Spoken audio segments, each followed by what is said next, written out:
Hello friends.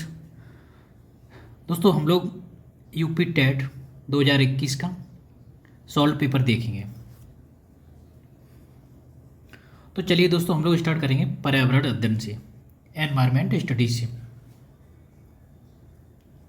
दोस्तों पहला question है WWF से आ से क्या है। WWF क्या है दोस्तों? ये वर्ल्ड वाइल्ड लाइफ फंड है जो एनिमल्स एनिमल से रिलेटेड ये काम करती है संस्था। फूलों की घाटी अवस्थित है कहाँ पे? ये उत्तराखंड में फूलों की घाटी। दोस्तों बहुत ही फेमस पहले से ही। भारत में निम्नलिखित में से कौन सी एजेंसी मुख्य रूप से प्रदूषण के मापन से संबंधित है? तो कौन सी? केंद्रीय प्रदूषण नियंत्रण बोर्ड।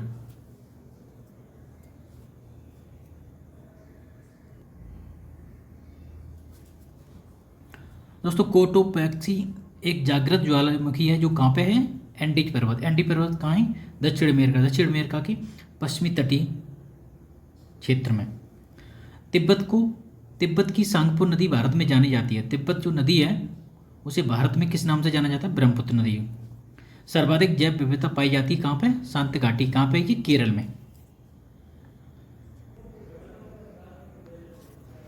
दोस्तों एलपीजी के संदर्भ में क्या आ सकते हैं? तो दोस्तों इसका उच्च ऊष्मीयमान होता है, बिल्कुल। एक स्वच्छ ईंधन है, सही बात है। नीले ज्वाला से जलने वाला है, बिल्कुल। लेकिन मीथेन उत्सर्जन करने वाला है। मीथेन उत्सर्जन ये नहीं करता। क्या? एलपीजी। बाकी तीन सही हैं, इसमें एक असत्य है। पारिस्थितिक तंत्र के घटक हैं, तो पारिस्थितिक तंत्र में जैविक और अजैविक घटक दोनों आ जाते हैं। इसमें भौतिक, अजैविक, जैविक घटक, संगठक, पादप, पेड़ पौधे, जीव जंतु सब आ जाते हैं इसमें पारिस्थितिक तंत्र में, इकोसिस्टम में। दोस्तों मकर रेखा ये 23.5 डिग्री साउथ को मकर रेखा बोलते हैं।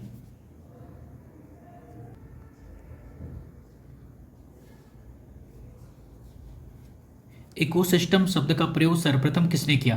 तो डॉक्टर एजी टांजले ने। ध्रुव तारा कहा जाता है उत्तरी तारे को। भारत में प्रोजेक्ट टाइगर प्रारंभ किया गया। दोस्तों बहुत ही महत्वपूर्ण है क्वेश्चन है ये, 1973 में। कान्हा राष्ट्रीय उद्यान भारत के किस राज्य में स्थित है? तो मध्य प्रदेश में है। दोस्तों लखनऊ समझौता 1916 किन दो के मध्य हुआ था? ये नरम दल व गरम दल के मध्य हुआ था। जंगली गधों का अभ्यारण्य कहाँ पे? ये गुजरात के कच्छ में। घास भूमि से के पारतंत्र की खाद्य श्रृंखला में सबसे उच्च स्तर का उपभोक्ता, इसमें मांसाहारी सबसे उच्च पे आते हैं और सबसे निम्न पे आते हैं पेड़ हरे पेड़ पौधे।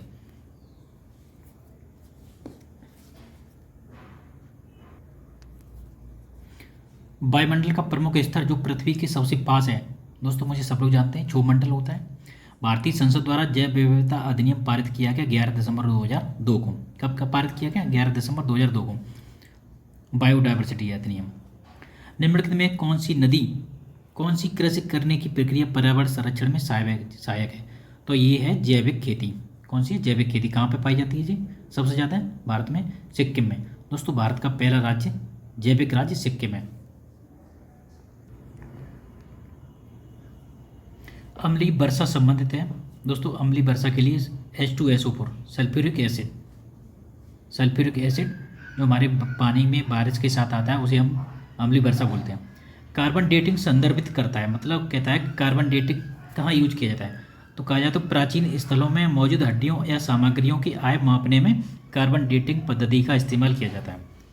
संविधान सभा ने कब राष्ट्रीय गान को अपनाया गया? 26 जनवरी 1950 को।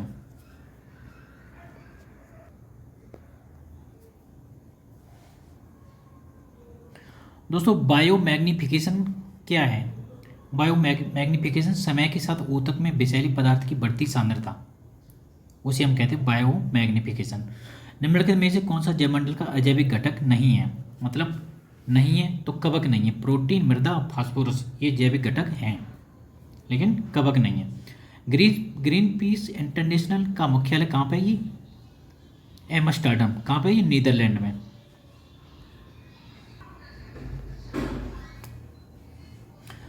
दोस्तों निम्न में से कहाँ आर्सेनिक जल प्रदूषण सर्वाधिक है? तो ये पश्चिम बंगाल में। भारत में पश्चिमी घाट के दक्कन शुष्क हैं क्योंकि यहाँ रेन शैडो प्रभाव है। रेन शैडो का मतलब है एक ऐसी पर्वत जहाँ ऐसी पर्वत पाए जाते हैं जहाँ पे मतलब मानसूनी हवाएं नहीं पहुँचती, तो उसे रेन शेडो प्रभाव बोलते हैं। बारिश नहीं होती वहाँ। वन्य जीव सुरक्षा अधिनियम पारित किया गया 1972 को।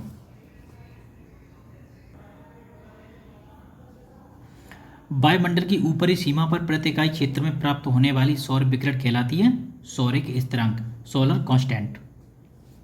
दोस्तों किस देश के संविधान में से मौलिक कर्तव्य लिया गया है? तो ये है यूएसएसआर, सोवियत संघ। पहले इसका रूस का जो पहले नाम था वो यूएसएसआर था, अब उसका नाम रूस हो गया है।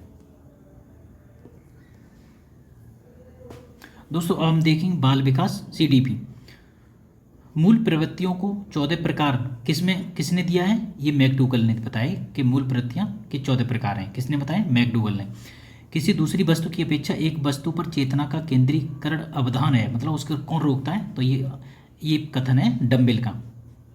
निम्नलिखित में से किसका नाम सूजन शास्त्र के पिता के नाम से जाना जाता है? तो है इसमें गाल्टन। कौन है? गाल्टन।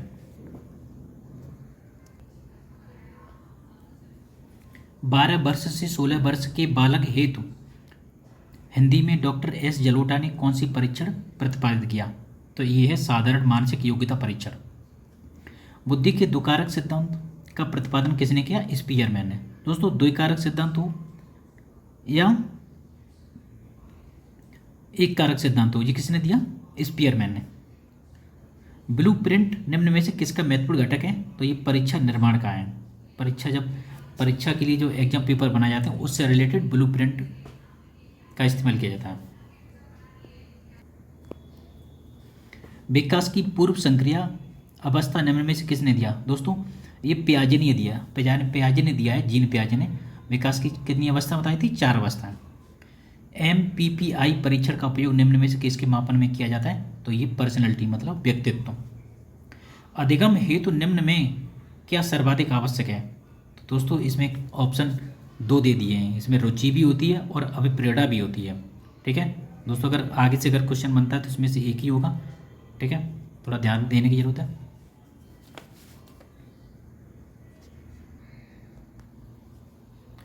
दोस्तों शैशवा काल का समय है, ये जन्म से 2 वर्ष है। लोग बहुत कंफ्यूज होते हैं इसमें। शैशव काल का समय क्या है? जन्म से 2 वर्ष। कोहलर निम्न में से किससे संबंधित है? अधिगम के सिद्धांत, थ्योरी ऑफ लर्निंग। मैकडूगल के अनुसार मूल प्रवृत्तियों की संख्या होती है 14। दोस्तों ये रिपीट क्वेश्चन किया गया, एक ही क्वेश्चन को 2 तरह से बना दिया गया है, पता नहीं क्या करते हैं ये लोग।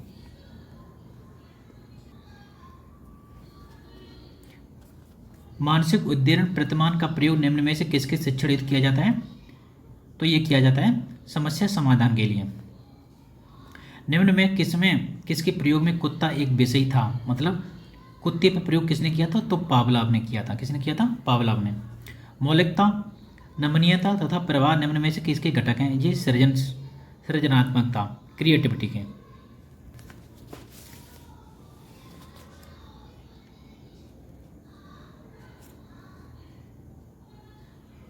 कोहलर अपने प्रयोग से यह सिद्ध करना चाहते थे कि अधिगम क्या है?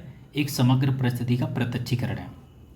किसने पाठ्य योजना की पंचपद प्रणाली प्रतिपादित किया? तो ये है हर्बर्ट की। किसने की? हर्बर्ट की। निम्नलिखित में ग्रंथियों के आधार पर व्यक्तित्व के विभिन्न प्रकारों की चर्चा किसने की? तो ये है कैनन ने।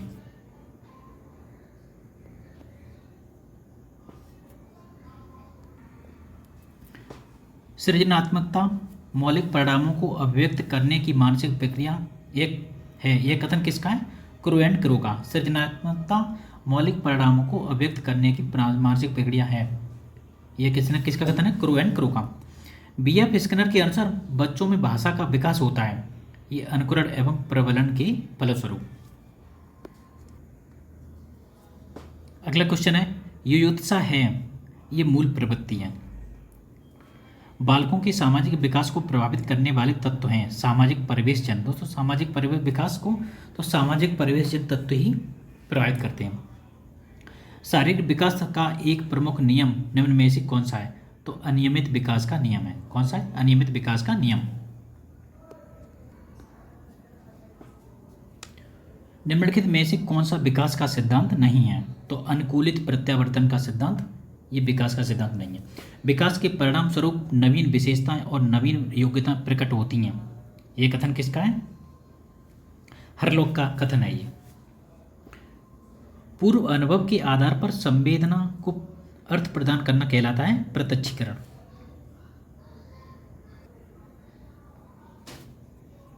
सीखने में प्रयास व भूल के सिद्धांत का प्रतिपादन किसने किया? थार्डनाइक ने। औसत बुद्धि वाले बालकों का बुद्धि लब्धि स्तर क्या होता है? 90 से 110 या 109, एक ही बात है। निम्नलिखित में से कौन सा तरल क्रिस्टलीय बुद्धि के प्रतिमान के प्रतिपादक थे? तो ये थे कैटेल। कौन थे? कैटेल। क्रिया प्रसूत अनुबंधन सिद्धांत का प्रतिपादन किसने था? BF स्किनर ने।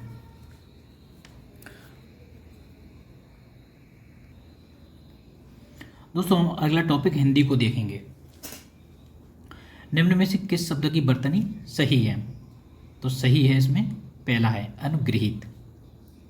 निम्नलिखित में शुद्ध शब्द है पैतृक। सध्वनि का उच्चारण स्थान क्या है? तालब, तालु। अत्यंत शब्द में प्रयुक्त उपसर्ग है तो इसमें होगा अति उपसर्ग। क्षेत्रीय में कौन सा विशेषण है? तो गुणवाचक विशेषण है। चौराहा शब्द में समास है दोस्तों, हम लोगों को पता है ये दीर्घ समास है इसमें, क्यों? न्यूमेरिकल और नाउन होता है, न्यूमेरिकल और संज्ञा।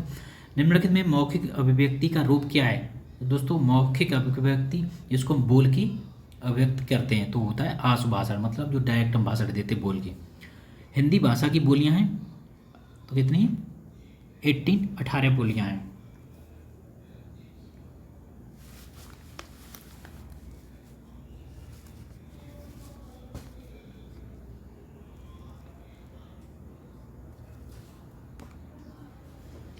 उपत्यका का अर्थ होता है पर्वत के पास की भूमि। ठीक है, उपत्यका का अर्थ क्या है? तो पर्वत के पास की भूमि को उपत्यका कहते हैं। इस देश में हिंदी भाषा का प्रयोग लिखने एवं बोलने में किया जाता है। तो दोस्तों ये है मॉरिशस। मॉरिशस में अपने बहुत सारे भारतीय लोग मॉरिशस में आज भी एकदम मतलब स्थायी रूप से निवास करते हैं। सूर सागर किस भाषा की रचना है? तो ये है ब्रज भाषा की। वीरों का कैसा उपवसन कविता किसकी लिखी है? सुभद्रा कुमारी चौहान की। दोस्तों सामाजिक शब्द में मूल शब्द और प्रत्यय क्या है? इसमें समाज हो जाएगा मूल शब्द और प्रत्यय जो बाद में जुड़ता है तो एक हो जाएगा प्रत्यय। तो समाज धन एक बराबर सामाजिक। तद्भव पत्रिका के संपादक कौन है? अखिलेश। 12 वर्ष लो कूकर जीवे अर तेरे लो जियो सियार। दोस्तों इस पंक्ति ये किन की पंक्ति है? तो ये है जगनिक की। दोस्तों अब एक पैसेज दिया है, उस पैसेज को देखिए, हम उसके आंसर देखेंगे।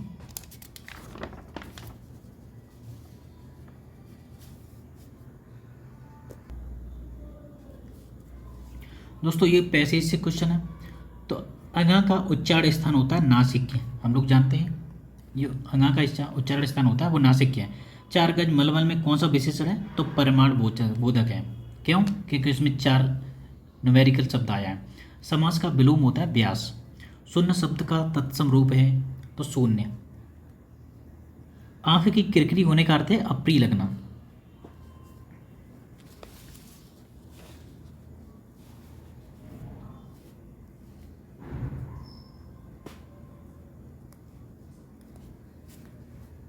घुमक्कड़ शब्द में कौन सा प्रत्यय है? तो अक्कड़। महावीर स्वामी का जन्म कहाँ हुआ था? वैशाली में। स्वच्छंद में कौन सी संधि है? तो व्यंजन संधि है। महात्मा बुद्ध ने जब बुद्धत्व प्राप्त किया तब उनकी अवस्था 35 वर्ष थी। कितनी थी? 35 वर्ष। सुरती धर्म का क्या अर्थ है? दोस्तों ये वैदिक धर्म से संबंधित है सुरती धर्म। अकाल का पर्यायवाची होता है दुर्भिक्ष। निम्नलिखित वाक्यों में कौन सा मिश्र वाक्य है? दोस्तों मिश्र वाक्य थे जिनमें के और क्या जब बीच में आ जाते हैं तो उन्हें हम बोलते हैं मिश्र वाक्य। अध्यापक देखते हैं कि छात्र पढ़ते हैं तो इसमें क्या आया है और आए तो कैसे होते हैं? मिश्र वाक्य होते हैं। जिसकी पूर्व से कोई आशा न हो उसे कहते हैं अप्रत्याशित।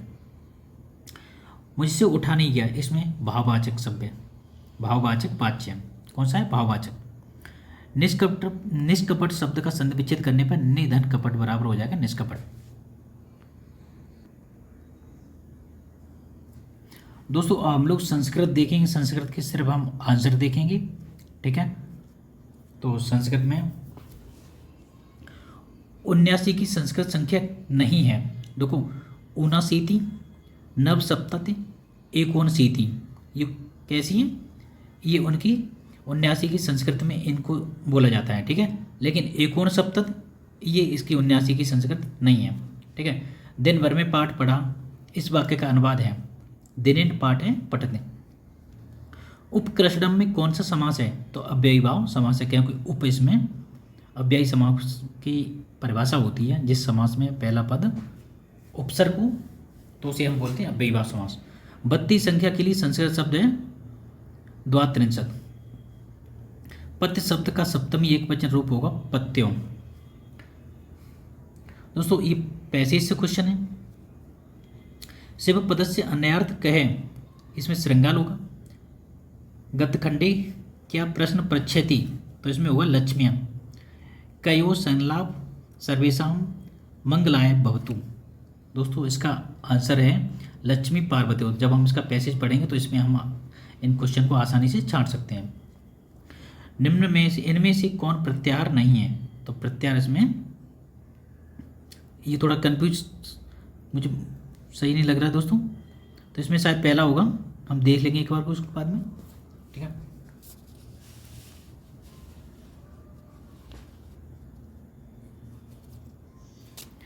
संस्कृत साहित्य में कवि की रचना को विद्वदोषतम कहा गया है, तो श्रीहर्ष ने कहा है, ठीक है।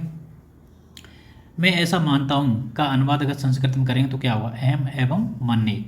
मैं बाजार जाता हूँ का संस्कृत में कर्मवाच्य क्या होगा? मया आपणम गम्यते। पच धातु का तिप्त प्रत्यय लगकर बनेगा तो रूप कौन सा रूप लगकर बने रूप को हम क्या कहेंगे? पक। पंचनवती संख्या है 95। 95 को संस्कृत में पंचनवती बोलते हैं।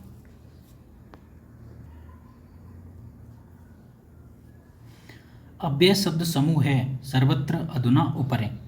अट्ट प्रत्याहार के बड़ हैं तो स्वर तथा ह या वर। कारक में यदि प्रकृति है कृ तो प्रत्यय है पवल। अव्ययी व समा का उदाहरण है दोस्तों अध्यहर, इसमें उपसर्ग लगाए तो कौन सा हो जाएगा? अध्यहर। ऊष्म वर्णों का बोधक प्रत्याहार क्या है? सल। ऊष्म वर्ण होते हैं श, श, श और हा। पठान रूप है, किसका पठान रूप? पट धातु लोट लकार उत्तम पुरुष एक वचन। छ मिलकर बना है, क और श से मिलकर, ठीक है। जो छ वर्ड है ये संयुक्त वर्ड बोला जाता है। ये क और श मिलके छ शब्द बनाए, सॉरी वर्ड बनाए। बाह प्रत्ययों की संख्या कितनी है? प्रयत्नों की संख्या कितनी है? 11। बाह प्रयत्नों की संख्या कितनी है? 11। मनोरथ उदाहरण है विसर्ग संधि का। मनोरथ उदाहरण है किसका? विसर्ग संधि का।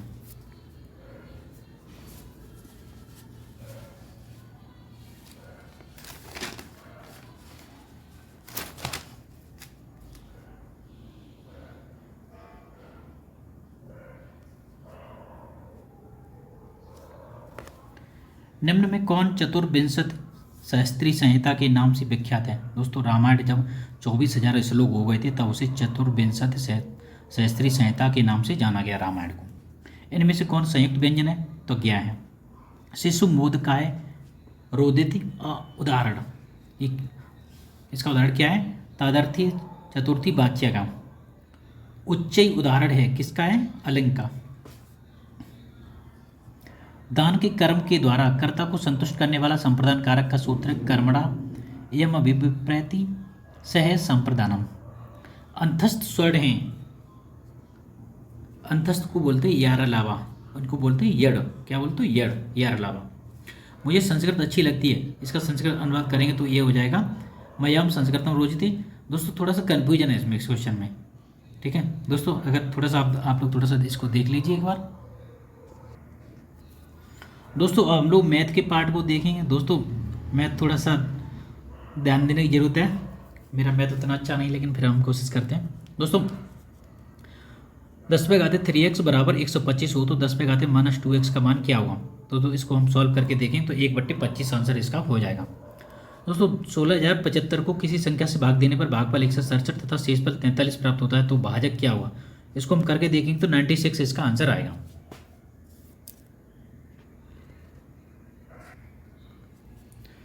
पचास से छोटे धन पूर्णांकों में अभाज्यों की संख्या क्या है? तो इसको हम करके देखेंगे तो 15 होगी। दो संख्याओं में से बड़ी संख्या का दोगुना छोटी संख्या के 5 गुने से 3 ज़्यादा है तथा बड़ी संख्या के 4 गुने और छोटी संख्या के 3 गुने का योग 71 है, वे संख्या क्या है? दोस्तों सॉल्व करके देखेंगे तो इसका 14 और 5 हो जाएंगे। एक वर्ग का क्षेत्रफल जिसकी एक भुजा 8 सेंटीमीटर उस आयत के क्षेत्रफल के बराबर है जिसकी लंबाई 16 सेंटीमीटर है। आयत की चौड़ाई याद करें। दोस्तों इसको हम आसानी से सॉल्व कर लेंगे, कोई दिक्कत नहीं है इसमें। तो इसका आंसर आ जाएगा 4 सेंटीमीटर। दोस्तों 14/33, 42/55, 21/22 इसका मासा कैसे निकालेंगे? दोस्तों जो ऊपर वाली संख्या होती है उसका जो पूछा जाता है वही निकाला जाता है, और नीचे वाली जो संख्या होती है हर वाली, उसका हम अपोजिट करते थे। जैसे यहाँ पे मासा पूछा है तो ऊपर वाले का मासा और नीचे वाले का लासा निकालेंगे। तो मासा हो जाएगा 7 और लासा हो जाएगा 330। तो इसका आंसर हो जाएगा 7/330।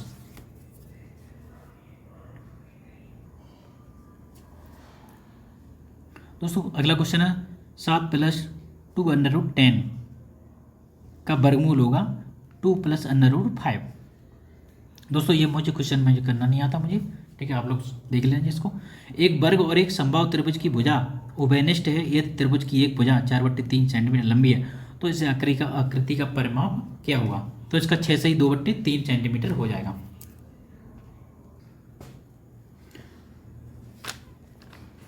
दोस्तों निम्नलिखित में से कौन सी संख्या 99 से विभाजित होती है? तो दोस्तों हम इसको करके देखेंगे तो 11 1,14,300, 11 114345 इसका आंसर आ जाएगा।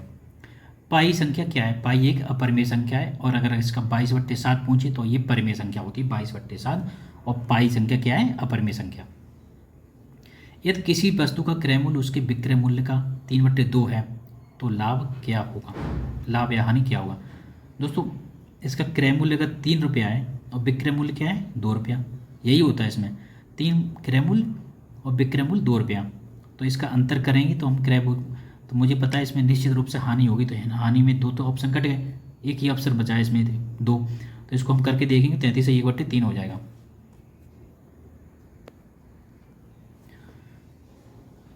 बारह 10 12 को 12 से भाग देने पर शेषफल क्या आएगा? तो इसमें आंसर करके देखेंगे 4 आएगा। 378 गुणा 236 गुणा 459 गुणा 312 के गुणनफल में इकाई अंक क्या होगा? दोस्तों हम पहले अंक को इसको करते चले जाएंगे। 8 6 48, 8 आ गया, 8 9 72, 2 हो गया, 2 2 नहीं 4, तो आंसर 4 हो जाएगा। दिए आंकड़ों का माध्य यदि 4.5 है तो उसका माध्य क्या होगा? इसको सॉल्व करेंगे तो 4.5 हो जाएगा। सांख्यिकी में विचरण का विश्लेषण नामक विधि का मुख्य श्रेय है क्या है? आर.ए. फिशर। दोस्तों त्रिभुज एबीसी के मध्य बिंदु क्रम से DEF है, ज्ञात कीजिए कि निम्न में कौन सा कथन सत्य है? दोस्तों इसका आंसर ही हम सीधा बताएंगे। त्रिभुज DEF का क्षेत्रफल 1/4 त्रिभुज ABC का क्षेत्रफल होगा, ठीक है।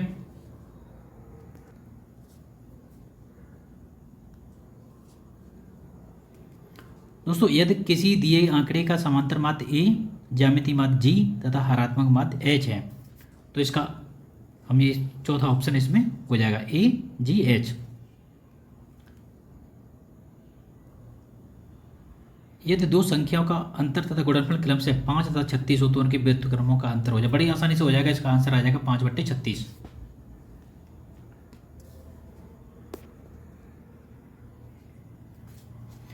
बीसवीं सदी के स्वशिक्षित भारतीय गणितज्ञ प्रतिभावान कौन थे? तो इसमें थे श्रीनिवास रामानुज, भारतीय गणितज्ञ।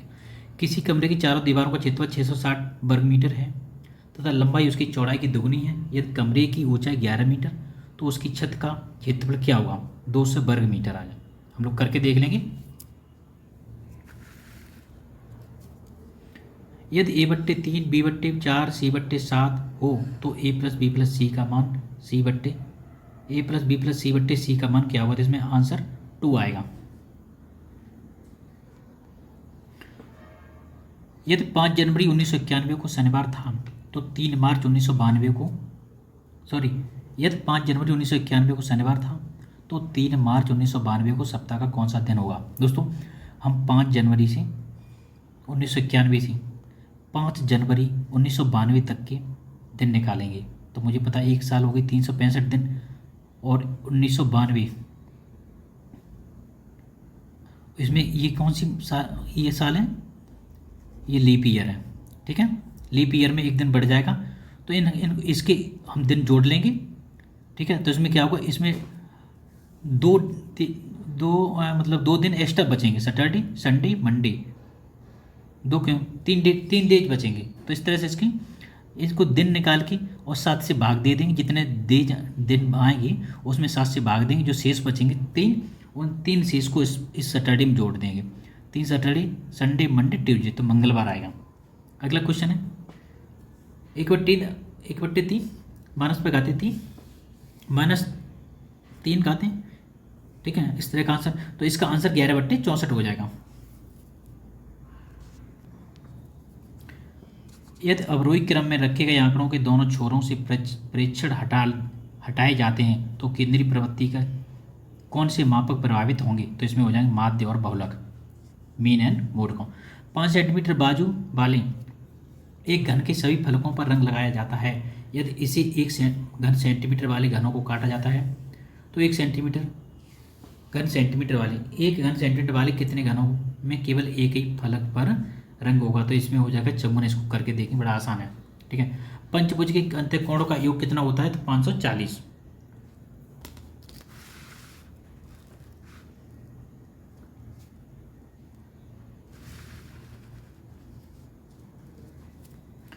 दोस्तों एक खंबे का 4/7 भाग कीचड़ में धंसा है। जब धंसे हुए 1/3 भाग बाहर खींचा जाता है तो पाया जाता है कि 8 मीटर का खंबा अभी भी कीचड़ में है।